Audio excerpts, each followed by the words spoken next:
invite, so I'm a panelist. How do I actually get there so I can see all the comments coming in? I forgot. We're live, Michelle. I'll send you the link. Okay.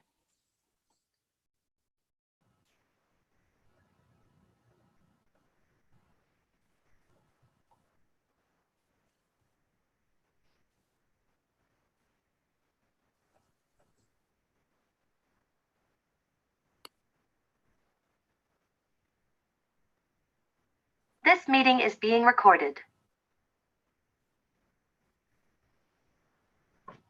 Okay, good to know.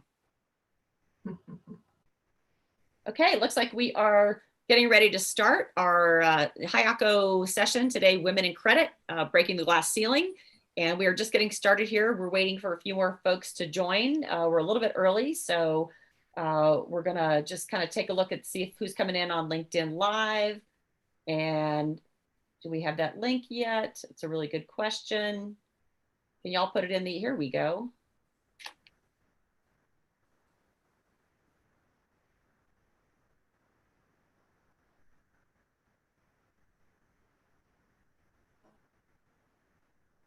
Okay, looks like we are almost there. Okay, now we are there. Phenomenal. Yeah, we've got some few more folks joining. Looks like we've got some folks. Let's see, who do we know that's joined so far? Got a few folks. Janira Rodriguez. Oh, Lisa Newberg is here. Hello, Lisa Newberg. I'm so glad you could make it today. We're thrilled to have you.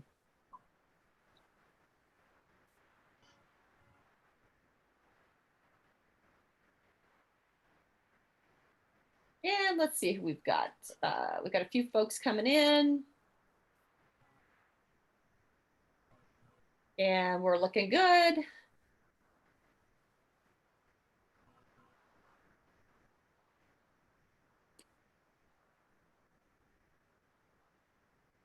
And we're still a little bit early.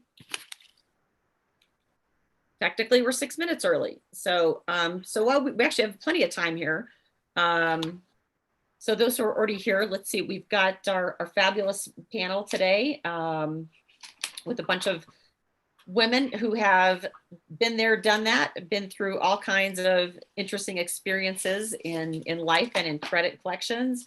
And we're really happy to have everybody on today. I think there's a lot of categories and subtopics that we can address downstream here this year. But we're very excited to have Trina Travis, Julie Cratty, Lori Drake, and Carrie Bratlie on board with us today. And we welcome you all to have some interaction with us. If you've got a question, go ahead and put it in the question or the Q&A section. Also, if you're on LinkedIn Live, we'd love to have you just make a comment there as well. We'll try to pull that in and see if we can make sure that we address that. And of course, this is being recorded too. So would love to have you share this with your folks. And not sure who's got the dinging going on. Got a few more people coming in.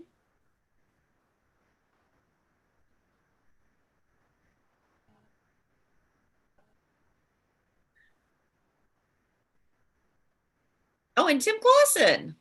Hey, Tim. So glad to have you on board. You can unmute, I think, at any time. Hey, our folks in India, right? We can enable all of our attendees to unmute themselves, right? And show video if they would like to ask a question or make a comment. Hopefully we've enabled that. Tim Clausen, by the way, Tim and I used to work together at Experian. I think we met in, I don't know, 1991, 1992, and ran into him at I think a CRF meeting 6 or 8 years ago. We hadn't talked for years. So now Tim is at NEC, and we're glad to have him involved in this. And it's fun to see folks that we've known for a long time. Like Lisa Newberg and I, we go back to, I don't know, early 2000s, 2004, 2005. A lot of contacts, a lot of great network that really can really expand your audience. It's pretty incredible. Hello, Tim Clausen. Glad you're here.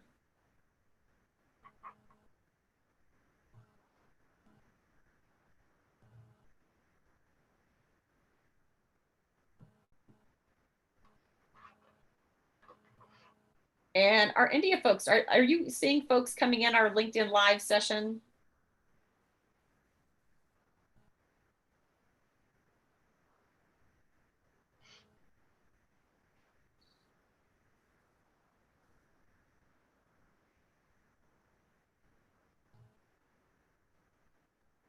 Yes, Michelle. There are 16 people already. Okay, on LinkedIn Live? Yes. So, There we go. yeah, it's increased to 22. Yeah. Oh, okay, great. Oh, okay, great. So yes, we've got Marie Kelly, Katja Kleinkoff. Yeah, if y'all want to just put a note in and where you're dialing in from this morning or this afternoon, depending on your time zone. It's really amazing the amount of people that have shown up in our past events from really all over the world. It's been really impressive and kind of shocking in a way, kind of surprising, but I think these are hopefully topics that will resonate with people. Oh, Mike Thalen is on board. Phenomenal. Excellent.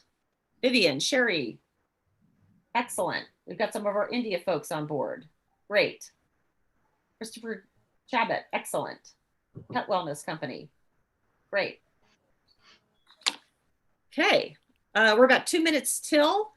We'll wait another minute or so to see who else is going to join before we actually start at the top of the hour. And just a reminder, we are actually recording this. And so this recording will be available after the end of the session. You'll get a link, so you'll be able to share it with the folks on your team or anyone else that you think might benefit from this. And we also have a platform that we are launching. It's actually on Tribe, but you can get to it from hayako.com, and it's essentially the forum session. So it's a way to really have a community among the credit collections community, but an online community. And we'll have a special section on the women in credit. The ladies that are on the presentation today are going to be there. So if you've got some specific questions or comments that you'd like to share, to ask, these gals will be available to answer those questions and hopefully expand our worlds a little bit. So we've got a lot of things going around this, and again, we encourage everyone to share this and share additional topics. You know, when we were actually preparing for the session, we went really all around the map talking about different ways that we could talk about women in credit. And it's a hot topic. And, you know, even though we think things have changed, and they have changed quite a bit, there's still a lot of work to be done. And so we're going to kind of tell you some stories today that we think are kind of funny, that you might not even realize that happened to women in the world. And even professional women who have great careers and have great reputations still amazingly get some crazy comments sent their way. So I think the ability to be able to just take those with a grain of salt and move forward and again, create a network that will help you do that is really key to being successful in this industry. And we've got, you know, it's funny, we actually were talking about, you know, women in credit.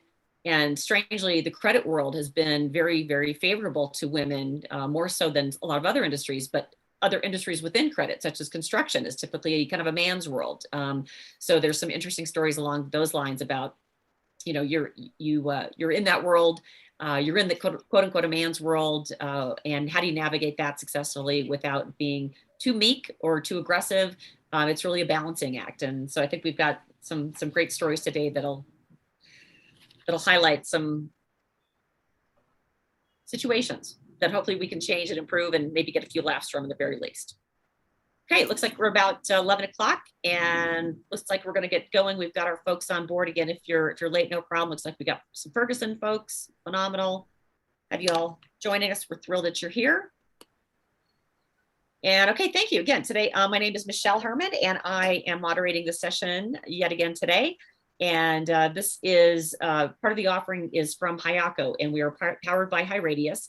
And if you have not yet had a chance to jump onto hayako.com, you're going to see a lot of really interesting things. This is a essentially free complimentary program for credit collection professionals. We've got over 120 courses, over 1,400 little video snippets. You can go in, it's almost like the YouTube or the Wikipedia of credit. And we've got an illustrious group of speakers on here. We've got folks that you've seen and talked about at all the different events over the years. Plus, we're bringing in a lot of kind of fresh faces, people that that know what we do and can help broaden our horizon and give us a little bit more breadth and depth of what we do and how we do it. And thank you, Lisa Newberg. She recommends Hayako constantly to her clients. It's a really nice way to help educate folks. And we know it's hard to get money to go to these different events. And with COVID and everything, we're really moving towards probably the permanence of online learning. So we want to do our part, and we're working with a lot of partners that are participating in these events. And we're going to be doing a lot more, not only live events, but sessions this year, launching some new categories. So we hope that you will join us and have you and your team take a look at some of these courses. We'd love to get some feedback from you. So here is our list of panelists that are joining us today. We've got Trina Travis, who is Portfolio Risk Manager with US Bank. We've got Lori Drake, who also many of you may be familiar with. She is with Level Set, who's also one of our partners. And she's been involved in credit for a long, long time. And we're thrilled to have her perspective, especially because of what she's been doing at Level Set as well. Also, Julie Garner-Cratty, who we've known for a couple of years, and very experienced gal. And not only that, she does a great job at karaoke as well. So there's a lot of talent in this list. And Carrie Bratlie, who's been around in construction. She's now in the food service industry. And she's got some amazing stories to tell as well of just life being a woman in the world of credit. And these ladies, I would encourage you to look up these gals on LinkedIn, send them a connection request. I think one of the things that has come out of our conversation so far is, right, there's rules, there's policies, there's there's legislation that says, you can't discriminate. But just because there's a rule that says murder is illegal, it doesn't stop murder from happening. Not that we're really dealing too much with murder in the world of credit collections, but the biggest thing that we can do to overcome the failure to adhere to policies is create a network and bond with women like these ladies who have been there. They've done that. They're willing to help other women. Uh-oh, somebody's got us on mute. So before we started this, I don't know how many of you folks ever watch CNN and Anderson Cooper. You either love him or hate him, I think. But Anderson Cooper has this segment called The Ridiculous. And it's really, it's quite entertaining. And it's just kind of like, here's all the just ridiculosity that goes on in the world today. And so I thought, we were preparing for the session. We talked a lot about, as women, things that have been said to us and expectations, questions that would never in a million years have been asked of a man. And so we had a couple stories that we thought we would share with you. And I'm going to start this off by letting you know, I actually had a career really in sales. I started in credit first, and then I got in sales involving in credit. And I was actually recruited to move out to California to work for TRW, which is now Experian. And, I can say now I had a very successful career, and I helped a lot of people, a lot of customers, and was doing very, very well. And I knew what everybody was making. I was in upper management and been involved for a lot of years. And coming from sales, having a low base salary and commission, it was really a struggle for everyone to actually pay me a base salary that was commensurate with what I was earning before. So at one point I have a phenomenal year, and I have my review coming up with my boss. And he basically tells me what he's going to pay me, what my raise is. And I was frankly, I was flabbergasted. I was insulted that it was clear that everyone knew what I had brought to the table and what I had done for the business. And I expressed my shock at, really, this is all I get after all I've done for you people? And what he said to me was, well, you're a single female. Why do you need more than X $1,000 per year? And my jaw just dropped. And I can say that now because he no longer works for Experian, neither do I. But it was shocking that that was, I think, 2000, 2001, which is still 20 years ago. But even by then, you'd think that at this day and age that it shouldn't be about, oh, you're a married man, you've got kids, you probably need more money. But those attitudes are still pervasive. They're still pervasive today. So I think a lot of people don't realize that these are the kinds of things that we as women encounter that I don't think men encounter quite so much. Not that they don't at all, but I'm going to pass this on to Carrie, because Carrie's got some good stories that I think you'll enjoy. And I know she's got a couple. We could probably talk for 5 hours about these topics, but another day, another session. But Carrie, you want to share some of the most ridiculous things that you've heard in your life? Yeah, back in the day, I worked for a supplier, and I was informed by the owner of said supply house that no woman was worth $30,000. So, all right, fine. So I went back to college. University of Washington had opened up University of Washington Tacoma at that time. So I'm from the third graduating class. There's all 60 of us. And I moved on from that. But as I was leaving here locally in the Northwest, we had Ernst and Pan Pat go bankrupt. So as I'm leaving, I said, okay, I'm not worth $30,000. Okay, bye-bye. Nice knowing you. And I left and I went for a fabulous company that was a contractor to Microsoft. So I went from supplying to tech, which was a lightning rod for the rest of my career, as I'm winding down here. But he had to call me probably 6-8 weeks later and say, I got this letter from the federal court. Well, he didn't know what it was. It was a preference case. We all know what those are. So while he wouldn't pay me, a reasonable wage, I then went back at a contractor rate and did his preference case. So it was either you pay over $1 million to the feds or you pay me contractor wages. You pick, I don't care. So it was one of those moments in time where you're like, yep, there is, the universe kind of comes around. It was kind of funny. So it was one of the times that I've kind of watched it go, okay, we'll see how this all works out for you. Bye-bye. Love it. Love it. Yeah. Trina, I know you've got a story that you've come up with that you've been able to probably protect the guilty. Yeah, so my story goes back to a time when I was actually leading the credit organization for this particular company. And we were in a conference room for a quarterly business review. There were probably, I don't know, maybe 10 of us around the table, seated around the table, 3 of us women. Anyway, the review went on, and I participated with some questions and some comments, and we adjourned. And at the tail end, as we were leaving the meeting, a senior leader had kind of taken me aside, and he said, you can attract more bees with honey than vinegar. And I was just floored. I thought that my demeanor and my delivery was very businesslike and professional. And he didn't take exception with the content or anything that I said. It was the delivery just wasn't quite soft enough. Wow. So those simple stereotypes, around male, female behavior, I think it's improving, but they do still exist in certain circles and certain environments. So it was a bit of a shocker. It's crazy. It's crazy. What about you, Julie? No ill intent either. This was actually a senior leader that I considered to be a mentor and a sponsor. But those perceptions do still exist. Yeah, it's a little bit crazy. What about you, Julie? I'm sure you've got a story or two.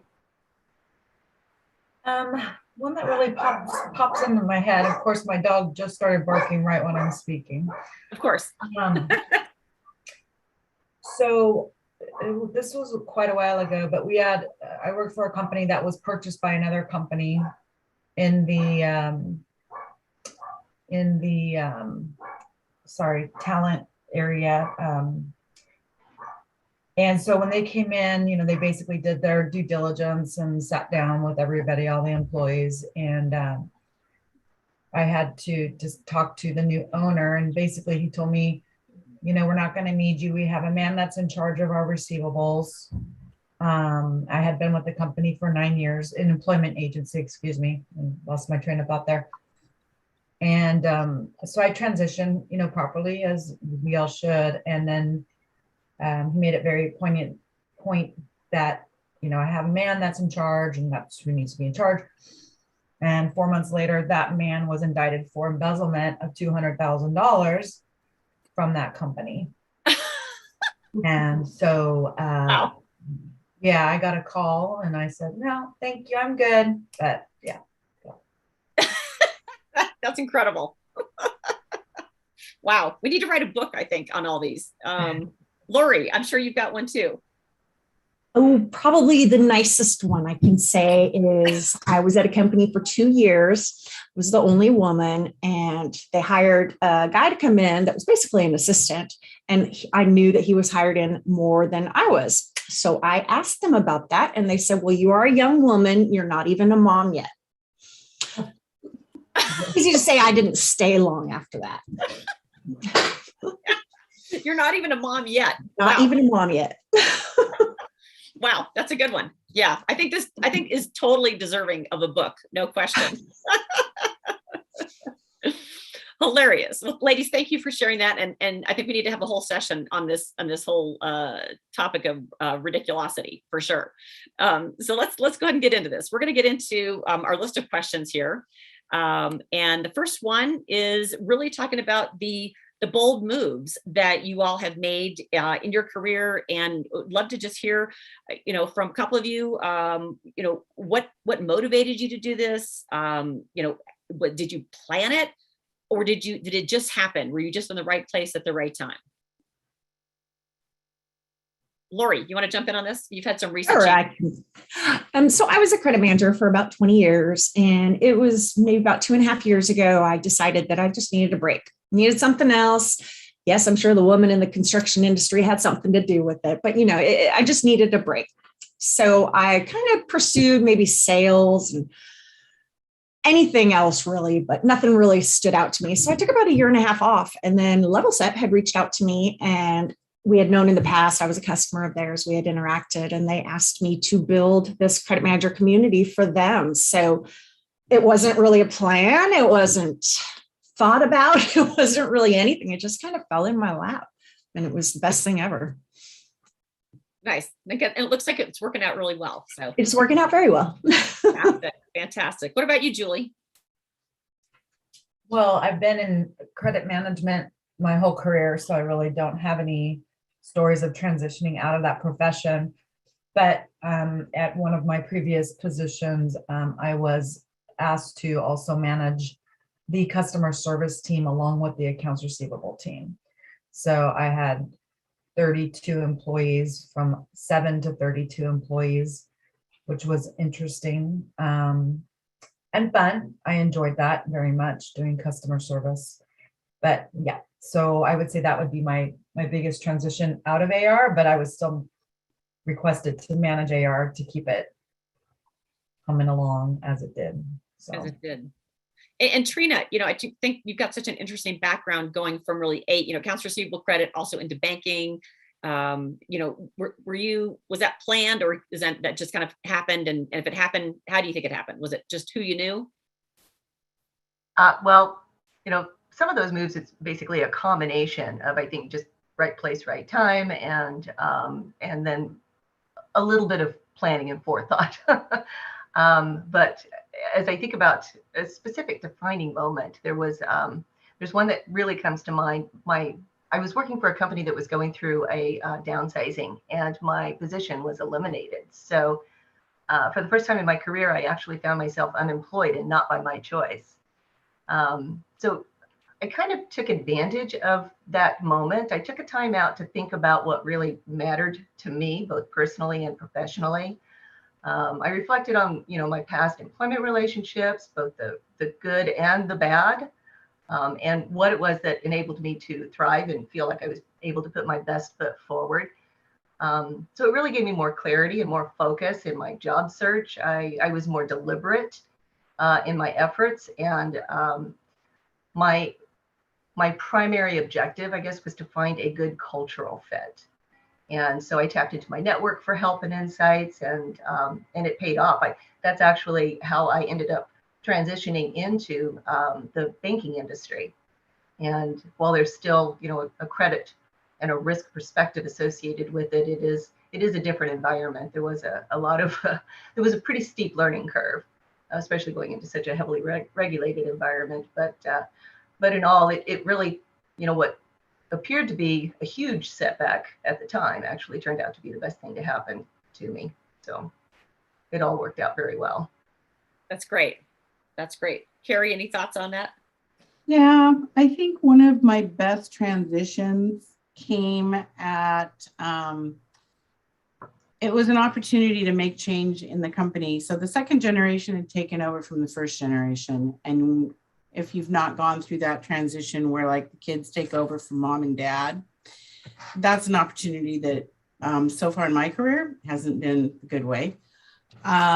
So we were having some shenanigans, and the controller had been replaced with a friend of one of the sons. And I swear to you all, Charlie Brown's teacher was in my head. I don't know what that man said during that meeting, but I knew that at that point, my heart said, you don't belong here. And I said, you want 2 minutes or 2 weeks? And he said, what do you mean? And I said, I'm quitting. Well, you can't quit. I'm like, no, I can quit. That's how this works. Well, you can't quit. No, I'm quitting. Do you want 2 minutes or 2 weeks? Because I'm happy going to get my coffee cup and walking out the door. And he said, you can't do that. So we went and got the boys and they said, you can't quit. I'm like, no, you guys don't understand how this works. I can quit. Okay, I'm leaving. I'm tired of the shenanigans. Well, I'm saying, you're not going to improve. Let's be honest. Okay. And I'm done. I'm not going to play shenanigans with you anymore. And I gave them 2 weeks and they had a Department of Rev audit coming up. And as I was leaving, they're like, oh, we have the audit tomorrow. I'm like, yes, you do. I'm gone. Not my problem. But this is the bye-bye time. But you really quit. I'm like, that's what 2 weeks notice is about. Okay, bye-bye. And I went home and I saw an ad. It was one of the first times that one of the boards, early job boards was out there and I applied for this job. It was the most amazing job. I've gotten, and a person works with me now that I met that job that was actually in the sales department. She's been my assistant 3 times. It was a rocket ride. It was startup. And if you haven't worked in startup, I strongly suggest it at least one time. The learning curve and the rocket ride of going to work for a startup company is absolutely amazing. And you will, even if it fails, it's still a really good thing. Okay. Don't fear the failure. Just don't. It was a little game company. We had a blast. I have some of the most amazing relationships out of that company. I also have one of the worst out of that company. So don't fear the failure. But I swear to you, came in and I have no idea what he said for the first 5 minutes of our meeting when I'm like, I'm out. No more shenanigans. Funny. That's amazing. Amazing. Well, so this brings us to our next question is, I think credit is interesting because there are actually a lot of women in the credit and collections industry. Surprising number. When you go to these events, it is a lot of women, but there's not a lot of women in senior, chief operating officer, chief financial officer, chief credit officer. And how do we change that? What do we do? What do you guys think we need to do to get to that next level? What are your thoughts on that? I'll go. I personally think that networking is probably one of the biggest parts of that. You have to build a network. You have to engage with the network and have people that kind of are there for each other and help each other through. They kind of watch out for each other. They know when stuff's going up or who's doing what. Definitely engaging is my big thing. I would agree with Lori. I think we, not just as women, but as credit professionals, need to find our people. We need to, the birds of a feather has never been stronger than in this group. Male, female, it's the I've got your back moment.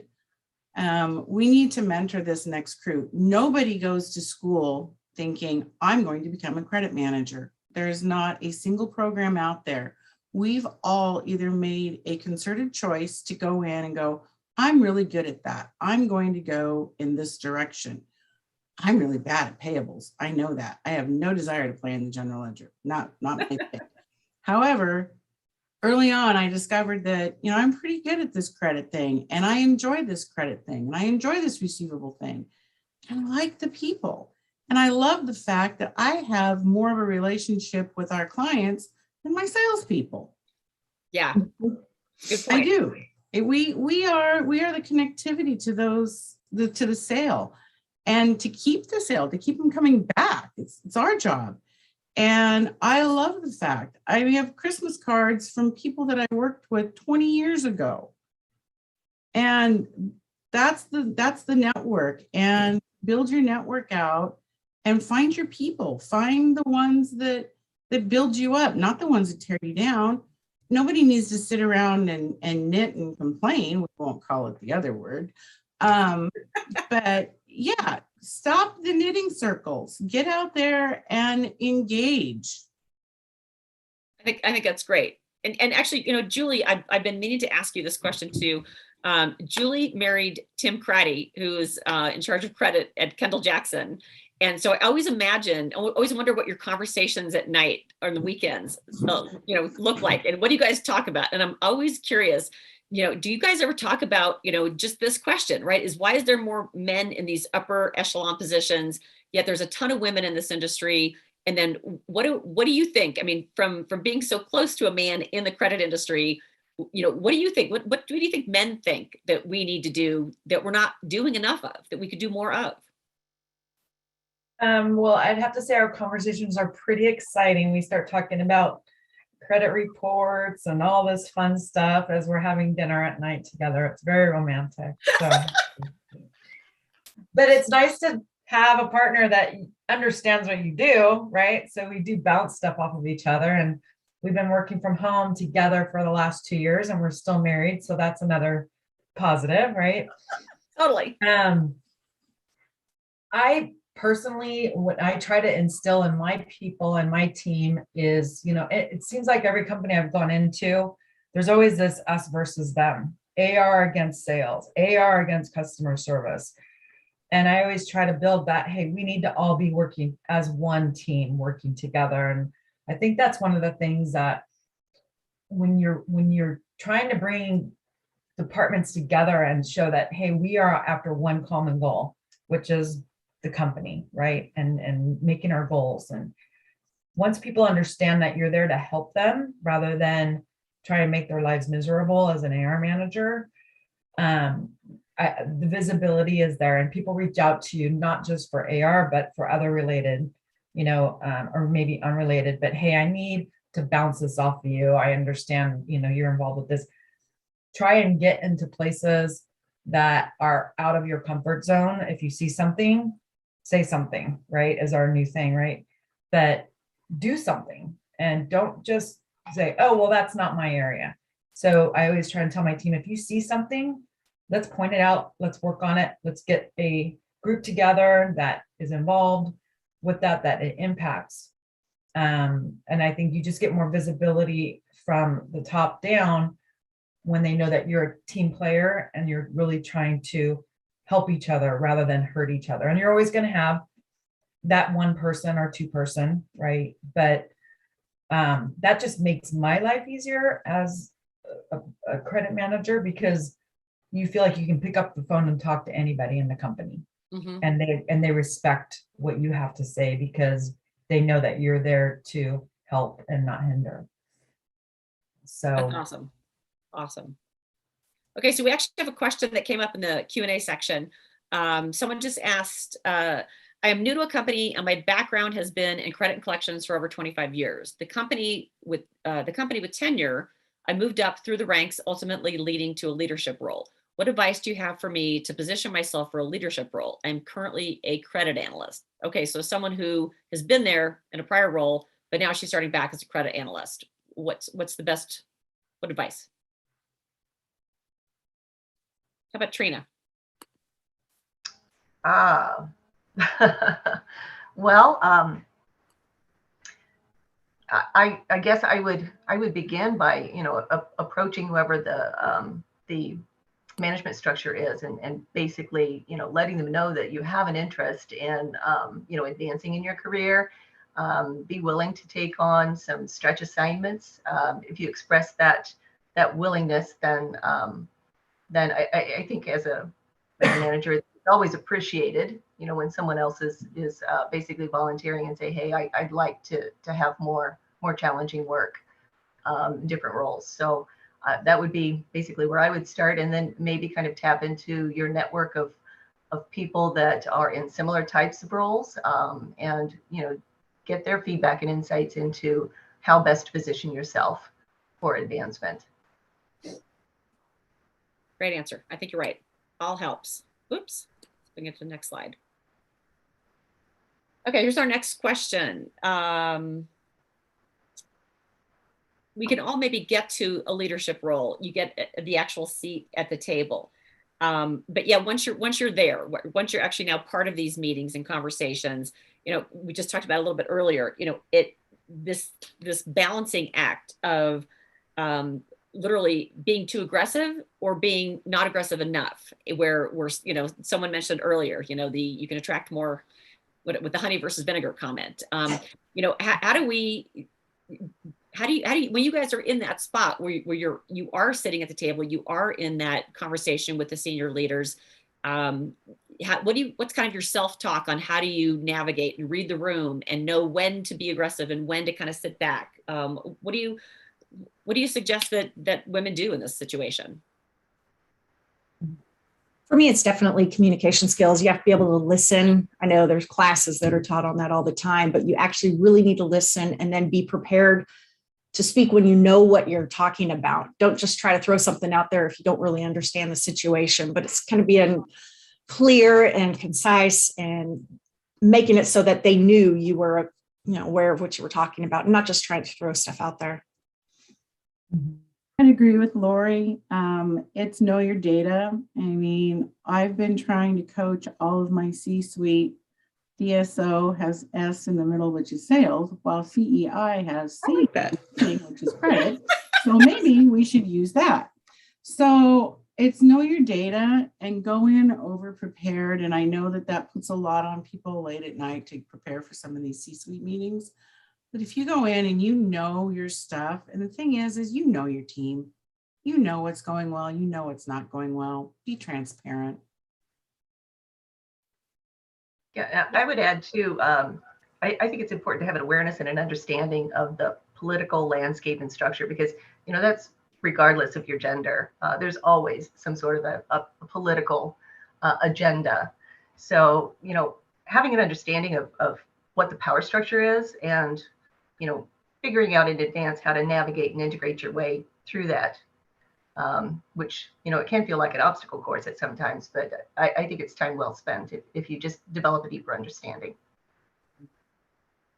I think it's a great point. I think, the role that politics plays in not just credit collection, right, but in every business, in knowing what the politics is in that organization, what everyone's kind of motivations and goals are. If you don't know that, you're really, driving in the dark. So it's a huge opportunity for us to really get to know and understand how do we deal with that.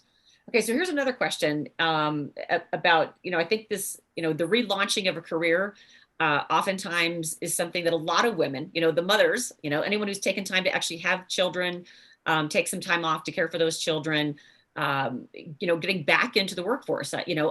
Certainly some men are out there that do take time off, for family reasons, but still overwhelmingly it's women who have done that. And, so I think it's a relevant topic for us. And when you think about that prospect of re-entering the workforce, and all the, was somebody, we were on one of the conversations before, it's like, even looking at job descriptions, right? I think Caroline and Trina were talking about this before, how, you look at a job description out there for a role that you're looking at, and as I don't know what the exact stats that maybe you can, Trina, you can maybe talk to that point.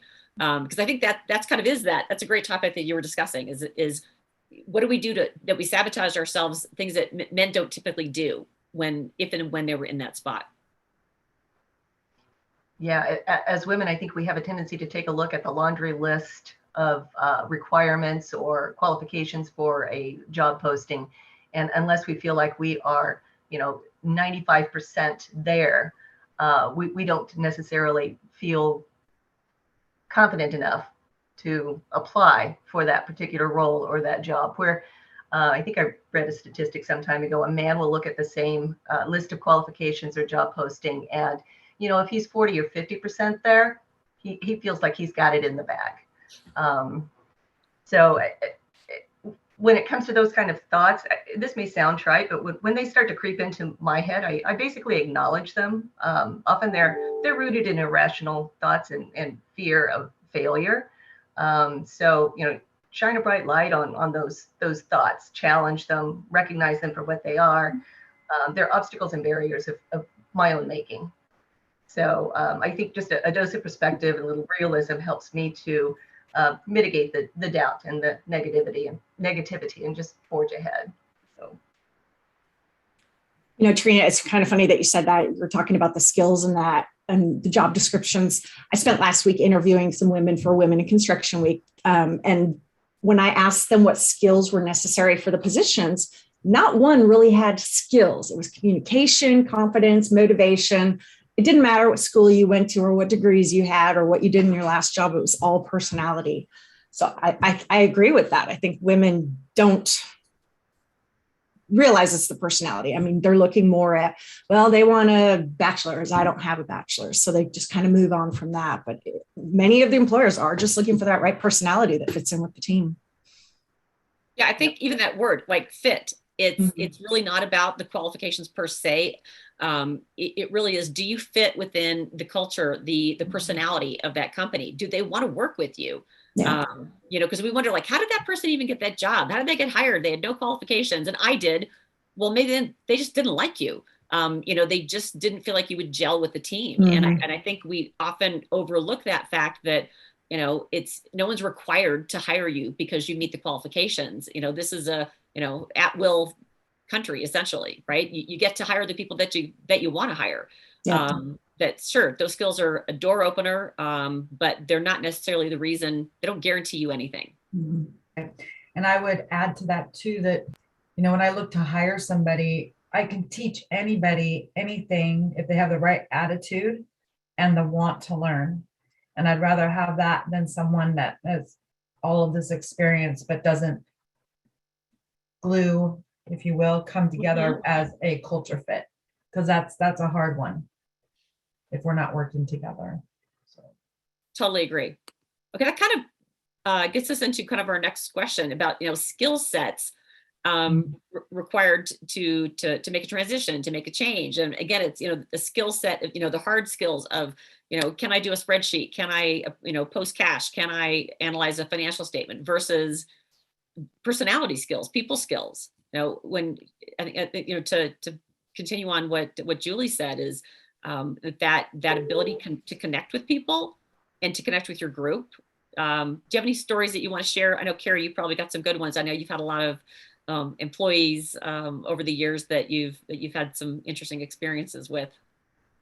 I have, and then I am in a very unique position right now with everything that's going on where I'm at, and I've got a phenomenal team. And most days, that's the reason that I'm staying and not transitioning, is the people that I'm working with. As I've facilitated some different changes in my own career, between tech and startup and construction and thinking all the different places, it's actually been, and I lit LinkedIn on fire one Saturday. I said, pick your boss. Don't pick the company. I mean, do the research on the company, make sure that, that we're not operating in the red. But when you go in and you meet, and especially now that we're doing everything on Zoom and Teams and all these things, it's hard to get the human feature. But I would still say that you need to whoever you're interviewing with, get a feel for them. If you want, numbers, and you're interviewing with a CFO that is all numbers and that's all they want to talk about, you're like, okay, I really need to get my data in order. And have they asked you, what's your plan? Did you think about a plan? And I love when an interview, when someone's asking me, what have I thought about their company? And I've asked, the basics, like, what are the top 3 problems that you got going on right now? And you can open it up. Again, it's back to what was said earlier, it's communication, but as we're going through this, and we're disjointed right now, kind of from COVID. And if you're transitioning, more than the company, I would pick the manager and see if that's really who you want to work for, where you're coming from. Even in your youth, whether young in your career or young in your age, you know, in that sort of pit of your stomach, whether or not you can work with that person. I've walked down on a couple interviews in my life and said, it's been really lovely meeting you, but there's no way I'm working with you. I said it kinder than that, but you know what? Ew, I don't like you. That door's great. Bye. Yeah, I think it's a good point, because I think oftentimes we feel like we don't have the right to say no to them, right? That it's like, we're the ones that are, please hire me, but it is a two-way street. And, you know, and we can't be just so desperate for a job, even though sometimes I feel like it. But that is such an important fit. It is, can you work with that person? Are you in the same cultural alignment, just mindset of approach and process? And it does matter for sure. Okay, we got another couple questions in our Q&A. We've got someone who basically says, I've been in the credit and the AR department for over 14 years. I've enjoyed the job, but I'd like to do something different, at least move up or grow within the company. The job I'm at now doesn't see growing the department. I had the opportunity to get a leadership role within the company, but they backed out and hired a male instead. I was told, you don't do that kind of job. I'm really frustrated with this. What do you do then?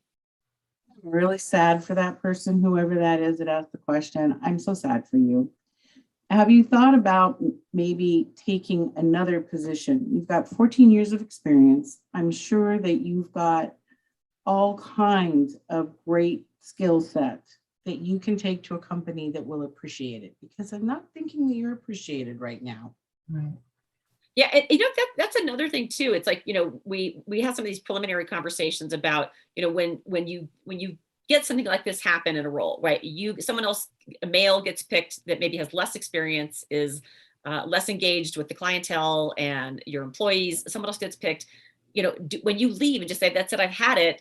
Do you then, you know, is it better for you probably to go someplace else where you're appreciated? But then does it then just leave that company with the image that, you know what, I knew she couldn't do it. She left, she gave up, you know, and does that perpetuate more of the same problem that we're running up against? What do we do?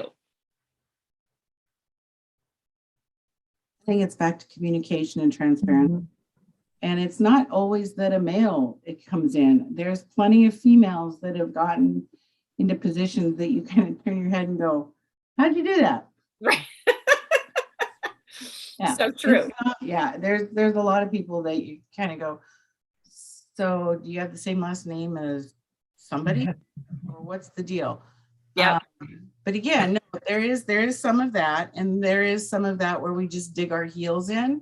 But as we dig our heels in, just to stay, is that the right? You have to balance that decision as to what that is. Whether is it worth it to be appreciated somewhere else, or is it worth it to you to be stubborn and show them that you were right? Yeah. And it's kind of like a relationship, right? If someone treats you badly, you're going to keep going back for it. I don't know, you know, and then you have to go to that place every day and be with those people every day. And in your heart of hearts, you know, you're not happy there. It's not an easy thing. I think all of us have been in that situation where we've been picked over, someone picked over us, and for whatever reason, and it's hard to swallow that when you work really hard and try and prove yourself and do what you're supposed to do. So. Yeah, and I think even at the end of the day, you could end up getting blamed anyway, right? Think about all these women who stay in these relationships, and it's typically women who stay in relationships with men who are abusive. Not always.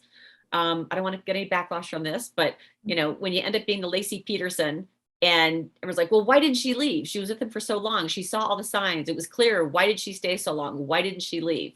You know, I guess that's the drawback of trying to stay and fight for your right to be heard and right to be recognized it doesn't really end up very well. You continue to be unappreciated, and hopefully you don't get chopped up in a million pieces, but maybe you kind of do mentally and emotionally. So yeah, I'm thinking leaving and moving on is probably the best answer to that. Okay, so here's our next question. I think this is also interesting, again, that men don't really rarely get asked, right? Is can you actually do the job and hold down a household and a family? Your professional skills, your professional success versus your personal fulfillment. When it gets thrown at you, and I think Carrie, you had a comment, you had a situation where someone asked you some kind of crazy question that was like, really? Again, most men probably don't get asked these questions. I see you have 5 kids. How are you going to handle the 5 kids and this role as a chief financial officer? Yeah, I mean, I had a very short-term marriage. I have a very long career, very short-term marriage. And then I have a wonderful son. But when my boss, he's a great guy. He was a really great guy. He mentored me through a lot of things when I transitioned. It was my first really big job. And he just didn't get it because, he was married, had a wife at home. And I said, I'm really tired of my son sleeping under my desk. And his comment was, I'll get him a bigger pillow. I'm like, it's time for me to leave. Wow. Amazing. I was going to say, it kind of to your last question too, you kind of have to weigh out all the different situations. I mean, I worked for a company that was horrible as far as man to woman thing, but I loved my job. I loved my teammates. I could come and go as I pleased to take care of what I needed to. They did trust that I was going to get the job done. You just didn't really feel the respect or appreciation. So if I move on, is the grass going to be greener on that other side? Are they going to let me go take care of my kids? Or, but I'll have a good job and get respected. I mean, you just kind of have to weigh out the situations and decide what you can deal with and not deal with. Yeah, I think that's, another point where having a mentor, having a group of women professionals that are in your same job, they understand and can guide you on where to get assistance, where to get support. And, is there another company that maybe is a better fit for you that will accommodate that and be a little bit more friendly? For sure. I think that's a great point. And I think it's also important to recognize that, careers don't necessarily always follow a linear and upward trajectory. Mm-hmm. So if you're realistic about the job expectations, your capacity and your priorities, then, recognize that sometimes a shift laterally as opposed to upward might be a better fit and still give you some opportunities to grow and advance. So great points.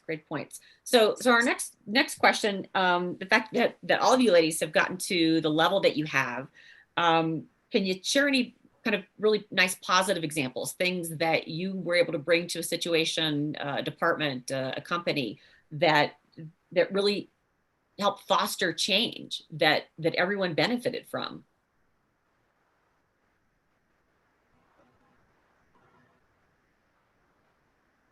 I will say, oh, go ahead, Carrie. No, go ahead. No, I would just say kind of an example of what I was talking about before in the company that I'm at now.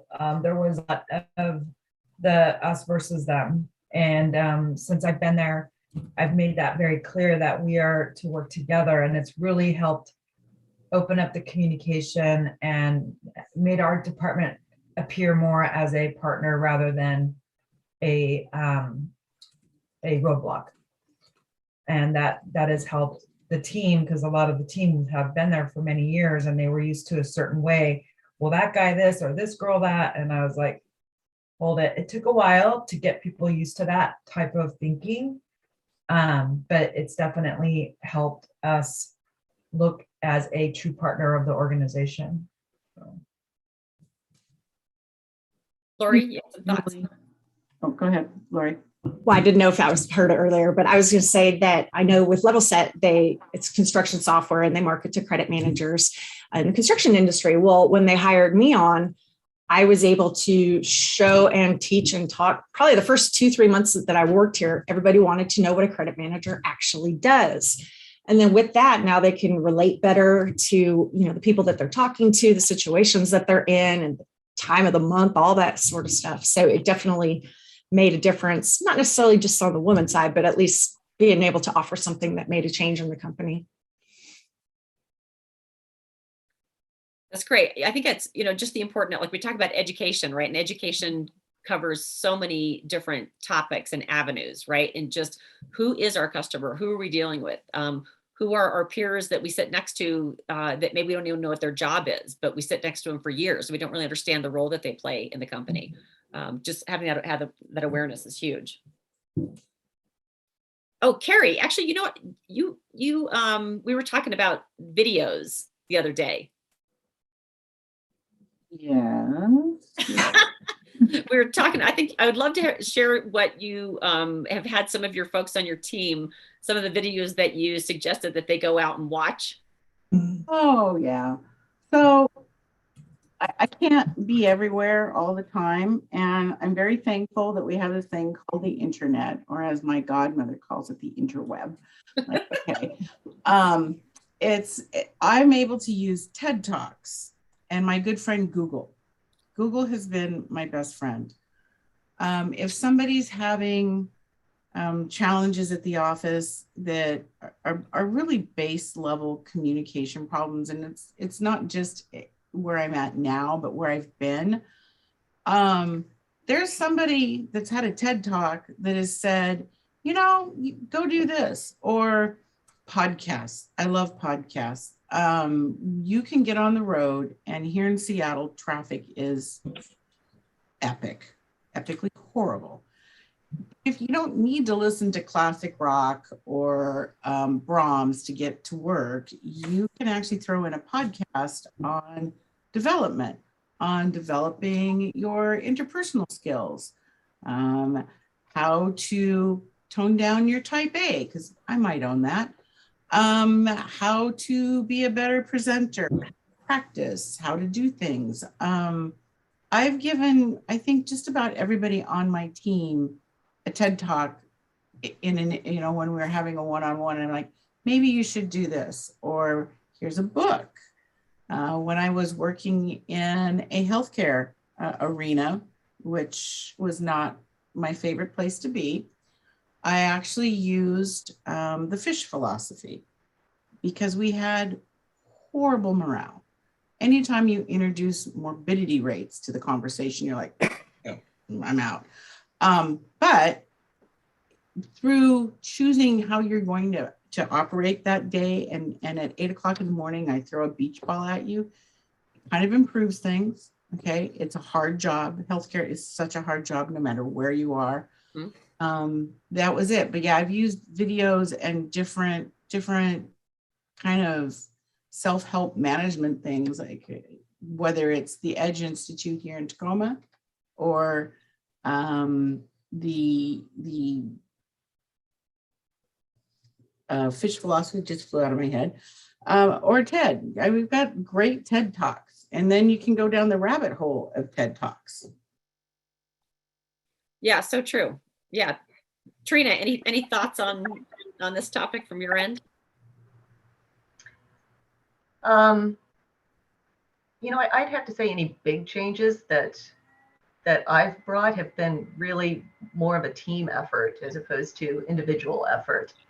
And I will say that I think that some of the recent events and the heightened awareness around, some of the social and economic inequalities really is fostering an environment that is more open and willing to, to engage in some of these difficult conversations. So I do see that as a positive thing, a good change that's basically coming about. Good point. Absolutely. Okay, so we're getting down to our last question of the panel, and then we've got some questions in our Q&A that I think we'll have some time to get to. But maybe each of you ladies could give us some thoughts about, how do we, if you had to narrow it down to one or two things about how do we improve gender equality, right? So it's not just, pay, but it's also opportunities, and it's recognition, and it's status, respect, all these things. If you had to say one or two things, what do you think that, we as an industry, or just other women, or even men, what would you like men to do? Can you each maybe throw out a sentence or two of just kind of, how do we change this? How do we improve this going forward? Julie, one thing, sorry. Oh. Lori, we can start with you too, since you're ready to go. I was just going to say, somebody had mentioned to me a while back to have women mentor men, because it would give them more of an insight on, kind of where the woman's coming from, maybe a little empathy from them on that. And then even just within your own company, like Level Set, we have a Ladies of Level Set, or there's separate employee engagement events that they do. So it's everybody interacting with each other, getting to know each other better, which gives you a little more respect for each other. I think as long as your company builds a culture like that as well, it goes a long ways. I like that idea a lot. Yeah, I think it's important for each of us also to develop an awareness of our own biases, right? Because we all have them. So, taking the time and making the effort to reflect on our thinking and question and challenge it just helps us to grow and learn as individuals and as leaders. And I would challenge each of us to recognize and address bias within our own sphere of influence whenever we see it. Good point. Carrie? Yeah, again, I think it goes down to just the basic communication, and as you build your bridges within the company, like Lori said, it's not always that we come in. I think it was Lori that said it. Sorry, that was the breakdown that it's the us versus them event. It was Julie. Sorry, that it's not that way, and I love building bridges and getting with my sales team. Some of my favorite people in my life happen to be from the sales team. My finer half is a sales engineer for software.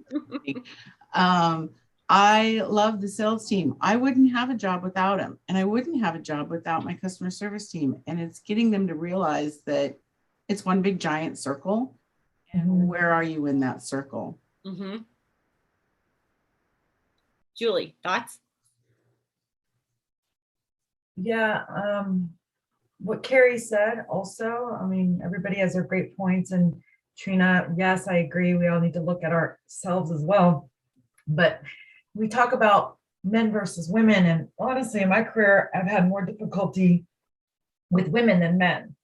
And I would say that only because I think women they have this, are you trying to outdo me? Mm-hmm. Kind of a competitive thing. And I don't know if that is just because we feel like we have to be so competitive because of historically, that's just the way it's been. But I really work on those relationships a lot with women that I have, I guess, that are a little more difficult to work with, I will say, and show them that I'm here to help, not to gossip, talk. I want to work with you. We want to be successful. So I have to completely agree with Julie on that. Yeah. One of my worst bosses was a woman, and she thought that I was showing her up or, making her look bad. But women just kind of see each other like that, even though you don't really mean to be there. But so there's still work on both sides.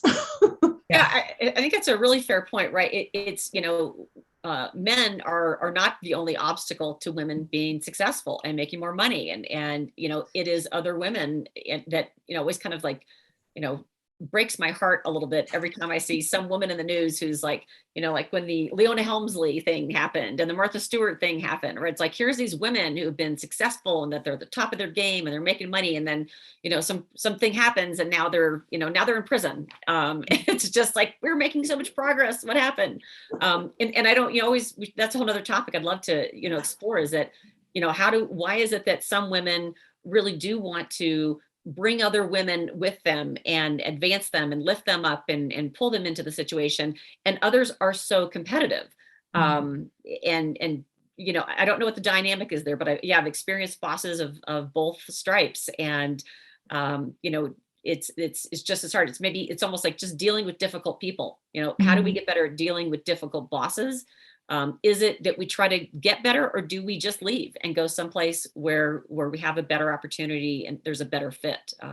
You know, I think it's a tough choice for sure. I think So it helps if you bring your Yeah. network into that as well, because you can have a mentor, somebody to help you through that, or you can be a mentor to somebody. So having that person there to kind of help guide you.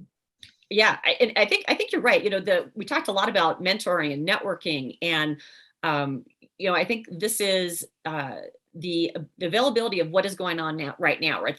The fact that we are on a video call, doesn't matter where we're located, really doesn't even matter time of day, where you're, you know, are you in your house, your office?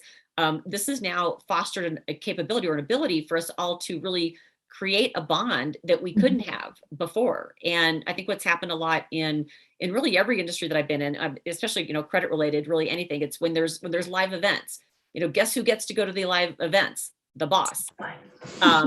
Or maybe one or two people from the staff, and then they've got to go back and, okay, come back and tell us what you learned. And it's at those live events, it's that face-to-face connection where you really get to build a bond with someone.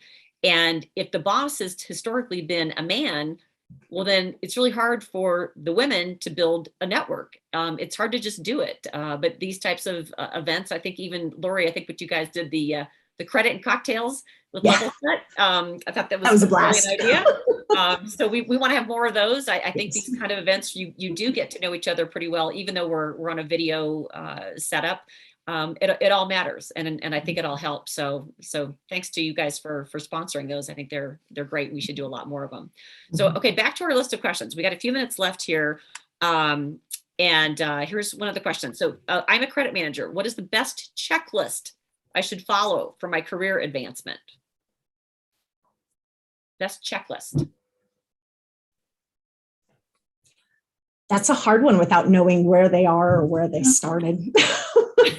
Yeah, I mean, there's so many organizations for credit. I mean, even with the credit community that I'm doing, which is mostly for construction, but you have to I would say find a mentor, somebody that can see where you currently are, where they can walk you through. I mean, there's ways to get your CBA and CCEs, or there's CFDDs, or, I mean, there's so many different directions that you can go.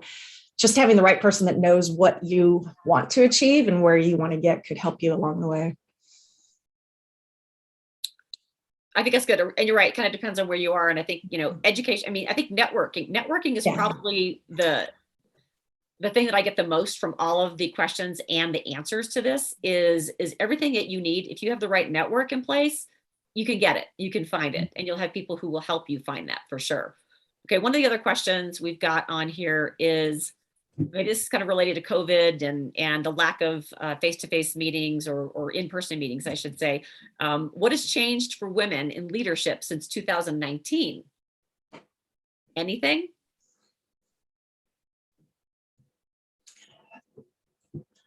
I don't know if it'd be related to any of that, but I know like the women that are in credit that I talk to these days have to build new ways of knowing how to train their teams or hire their teams, because it's so different now. I mean, you don't have everybody in the office doing everything at the same time. You have to be able to Zoom call with them and get through to them via a video and get them trained, you know, without even being able to see what they're doing. So, I mean, since the pandemic, that's a big change. I don't know that it's necessarily a woman thing, though.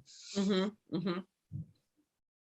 Yeah, I will say the amount of time that a lot of women probably are saving in getting up, doing their hair, makeup, clothes, jewelry, instead of only having to do that maybe for the occasional video call, it's given us some hours back in our day and our week, probably. Yeah, I think most people are still in pajamas from the waist down. Yes, exactly. Awesome. Great. And so we've got our one little side here. We do have a couple more minutes for questions. But we'd love for those of you who are on the call, you're going to see a little poll question pop up. If you want to give us some feedback on this session, we'd love to hear that. And please do connect with all of us on LinkedIn. All of our speaker bios should be up there, and hopefully our LinkedIn connections or profiles there too. And, I think that this has been a really interesting and eye-opening session. And truly, there are hours and hours and hours of topics that are worth exploring. And I think that we've got a lot of excitement about exploring these issues. So I think, if you guys are up for it, we can continue these types of things. And I think, Lori, you guys have done a lot of surveying on, women in construction, which is a whole nother interesting category.